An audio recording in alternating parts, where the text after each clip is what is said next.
Welcome back to Building Character, where we figure out how to play as your favorite fictional characters in Dungeons & Dragons. Join the Patreon to vote for Star Fox or Ness, and like and subscribe for better rivalries next time you play.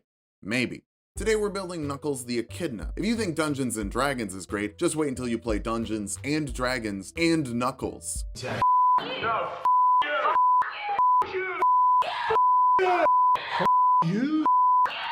Let's start off with our goals for this build. First, punch, but like really good punch. Next, we need mobility options. Super speed, a climbing speed, a burrowing speed. Can you make a PC with a burrowing speed? I guess I have to figure that out. Finally, we'll get really good at jumping. Not quite flying, but at the very least falling with style. But if you want to browse the web with style and safety, check out today's sponsor, Surfshark VPN. Surfshark protects your data while you're browsing the internet like Knuckles protects Angel Island by encrypting it so that it's safe from hackers, identity thieves, even your internet service provider. None of them are going to get access to your personal information. With servers in over 65 countries, you can even use Surfshark VPN to get around region-blocked content and watch videos that are only available in other countries without having super speed and running there. That sounds exhausting. All of that is great, but even better, it works on an unlimited number of devices with only one subscription.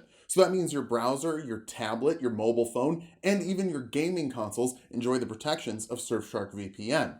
I know we've got some gamers in the audience. Surfshark is offering Tulok subscribers 83% off and 3 free months when you use the link in the description and enter offer code Tulok at checkout. So click the link in the description, get some protection on your internet, and help support the channel. It helps me out when you use the links. Now, back to the video. For stats, we'll be using the standard point array from the player's handbook. Roll for stats if you want, just keep your multi-classing minimums in mind. Strength will be number 1. Knuckles has a comparable amount of might to Sonic's speed, so that's pretty dang strong. Wisdom next. Knuckles is very connected to Angel Island. It's a beautiful place, I totally get it. Dexterity after that. Knuckles doesn't wear armor. Knuckles doesn't wear clothes, other than gloves and shoes. I bet his extremities gets cold, that's why I've started wearing shoes in the house. Follow that up with Constitution. I would actually rather have it higher, but it's not a multi-classing minimum. Charisma is a bit low. Knuckles has trouble expressing emotions beyond anger and will dump intelligence. Old school Knuckles wasn't the brightest, but they made him a full-on himbo in Sonic Boom. This isn't Sonic Boom Knuckles, don't worry, but the cartoon was actually pretty good. Lots of good in-jokes there. There's no Echidna race in D&D, but there is custom lineage, which can be small, so let's grab a feat and get us to 18 strength at level 1. The skill expert feat gives you an extra skill like perception, a bump to a stat like strength, and expertise in a skill, doubling your proficiency bonus with it like athletics. We'll get athletics from our class, and that'll get you to godly levels of strength. Bump your strength even higher with your 2 free points, take intimidation for your skill of choice, and animal handling and nature from your background. Technically, the Sonic animals aren't like animals, but Knuckles gets along with the animals on Angel Island that are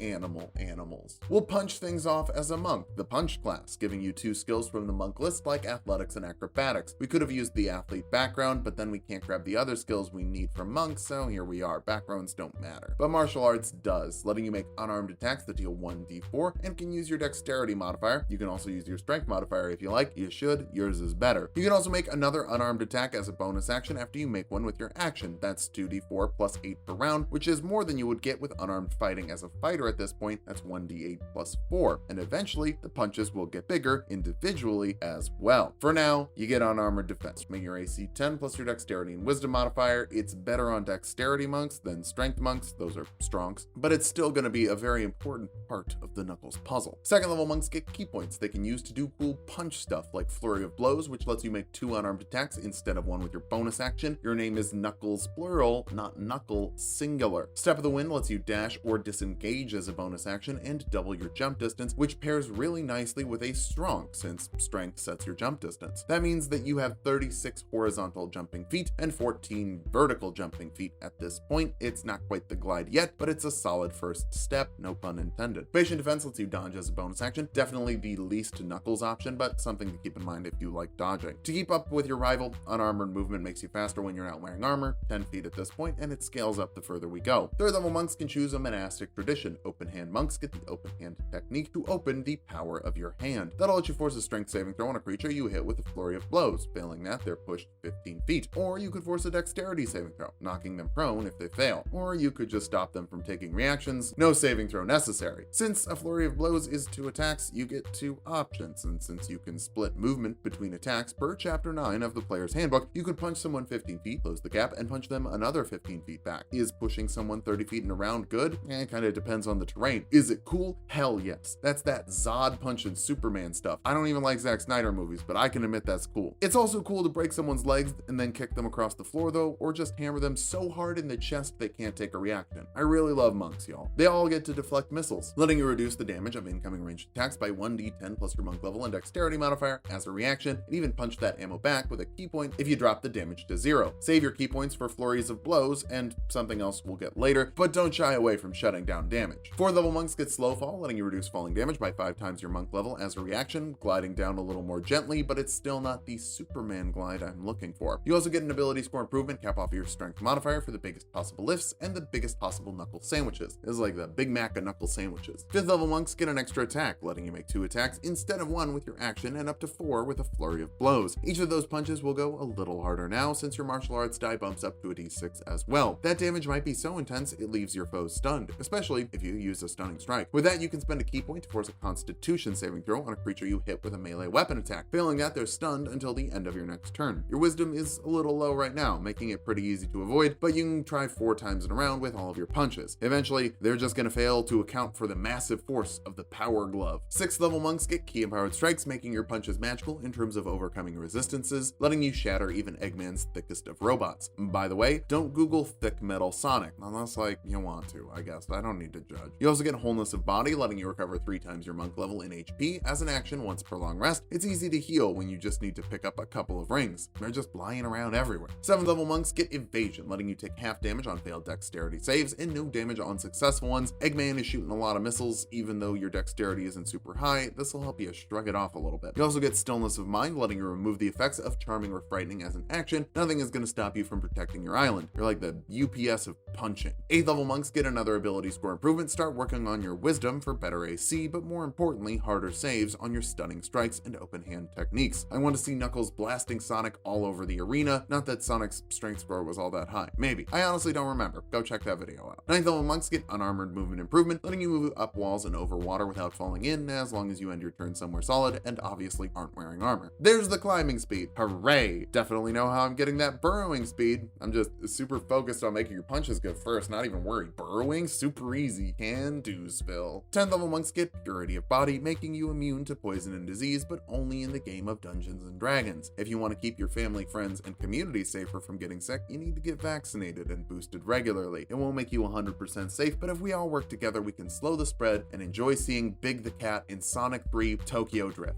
And Knuckles. 11th level open hand monks get tranquility, putting you permanently under the effects of the sanctuary spell, meaning creatures who try to attack you have to make a wisdom saving throw. Failing that, they can't hit you. It ends early if you cast a spell or make an attack, so just taunt Sonic at the beginning of a stage and then leave. That's what I do. Or just forget this ability and start hitting him with punches that deal a d8 of damage down. Just because I know I'm gonna get some monk haters, a fighter at this level would also have a 3-hit combo from extra attack, same as monk, but the monk is using a bonus action. Once per short rest, the fighter can make 6 attacks thanks to action surge, but 11 times per short rest, the open hand monk can make 4 attacks per round and get 2 effects of the open hand technique each time they do. That is better. Oh, well, Tulok, what if you use your key points for Step of the Wind, Stunning Strike, Patient Defense, or Deflecting Missiles instead? Yeah, dork, you're right. The monk also has more options. I agree, it's much better. 12 level monks get an ability score improvement. Keep pushing your wisdom higher for harder saves from your punch spells. You punch so hard, your punches are basically spell casting. 13th level monks get Tongue of the Sun and Moon, letting you communicate with all creatures that speak at least one language. The Sonic franchise is an international powerhouse. Obviously, Knuckles speaks every language. 14th level monks get Diamond Soul, giving you proficiency with every saving throw. It's so incredibly good. And Knuckles is so incredibly tough. Since we can't invest in Constitution as much as I'd like, a minimum of +5 to every saving throw by the end of this will make me feel a little bit better about that. And now we need to figure out the burrow speed. So Druid. Probably Druid, that's a weird class. But Knuckles also draws power from his connection to Angel Island, so it checks out. You get spells and cantrips like Mold Earth to affect a 5-foot cube of ground in some way, moving, making it difficult terrain, or changing its color. So that's 5 feet per round of burrowing speed. I'm a genius. I'm gonna keep working on it. I'm sorry, this is hard. Thunderclap lets you punch the ground so hard it deals 3d6 thunder damage to creatures within 5 feet of you that fail a Constitution saving throw. Cantrips scale with your total level, not your spellcasting level, and you've got a high wisdom modifier already because we invested in it a lot as a monk. So coming over here late in the game, not too bad. For your first level spells, Long Strider adds 10 feet to your movement speed for up to an hour, no concentration required. Jump triples your jump distance for a minute, which you can pair with Step of the Wind for a full glide. 6 times your jump distance is 120 feet horizontally and 48 feet vertically. Make sure you have the movement speed. Long Strider helps. Second level druids can choose a circle, and the Circle of the Land has a ton of different options for spells. One of them has to let you burrow. First though, you get a cantrip from the druid list like Resistance, which gives you a d4 to add to a saving throw, making your diamond soul even harder to touch. Natural Recovery lets you get half your druid level and spell slots back on a short rest, which is just a nice benefit. You also get Wild Shape, but that's not really in character. Wait. Wild Shape is the solution. Wild Shape lets you turn into a beast of challenge rating 1/4 or lower using your action. You get to keep your soft stats, but take the creature's physical stats, strength, dexterity, and constitution. While in the shape, you can maintain concentration on spells you have cast before you enter the shape, but can't cast new spells, and you can use any abilities you have from other class levels that the beast is theoretically capable of using. The only restriction of the beast is that it can't have a flying or swimming speed. But that says nothing of the giant badger's burrowing speed of 10 feet. Burrowing lets you move through sand, earth, mud, or ice, but not solid rock or metal. So if you're just in like a normal area, you can dig down underground where nobody can touch you. Already, we've done the bare minimum. You can dig. But because of all the things from Monk, you have an amazing burrow speed. Unarmored Movement's 25-foot movement speed buff does not specify it's for your walking speed, just your speed. So your burrow speed is 35 feet or 45 with Long Strider, which is hilarious because that's more than a purple worm's. That's the fastest burrower that I'm aware of, which means you can go punch a purple worm,